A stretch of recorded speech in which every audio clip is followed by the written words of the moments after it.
थिस्सलुनीकियों के नाम पौलुस प्रेरित की पहली पत्री 5वां अध्याय।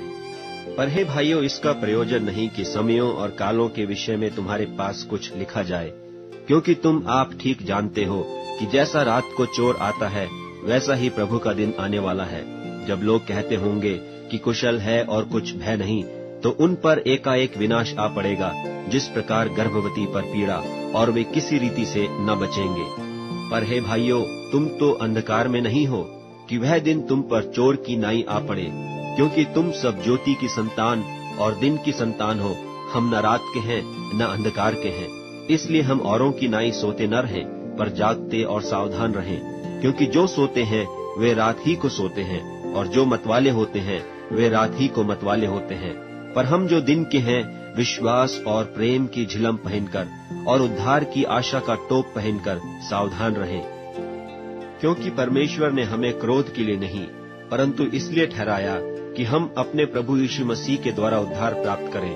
वह हमारे लिए इस कारण मरा कि हम चाहे जागते हों चाहे सोते हों, सब मिलकर उसी के साथ जिएं। इस कारण एक दूसरे को शांति दो और एक दूसरे की उन्नति के कारण बनो। निदान तुम ऐसा करते भी हो।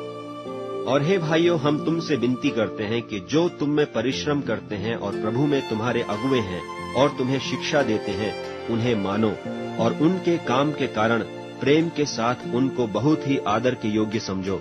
आपस में मेल मिलाप से रहो। और हे भाइयों, हम तुम्हें समझाते हैं कि जो ठीक चाल नहीं चलते उनको समझाओ, कायरों को ढाढ़स दो, निर्बलों को संभालो, सबकी ओर सहनशीलता दिखाओ। सावधान, कोई किसी से बुराई के बदले बुराई न करे, पर सदा भलाई करने पर तत्पर रहो। आपस में और सबसे भी भलाई ही की चेष्टा करो। सदा आनंदित रहो, निरंतर प्रार्थना में लगे रहो। हर बात में धन्यवाद करो, क्योंकि तुम्हारे लिए मसीह यीशु में परमेश्वर की यही इच्छा है।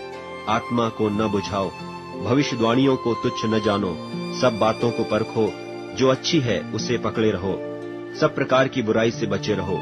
शांति का परमेश्वर आप ही तुम्हें पूरी रीति से पवित्र करे, और तुम्हारी आत्मा और प्राण और देह हमारे प्रभु यीशु मसीह के आने तक पूरे पूरे और निर्दोष सुरक्षित रहें। तुम्हारा बुलाने वाला सच्चा है और वह ऐसा ही करेगा।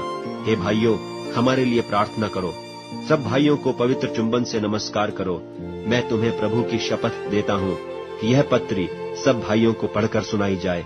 हमारे प्रभु यीशु मसीह का अनुग्रह तुम पर होता रहे।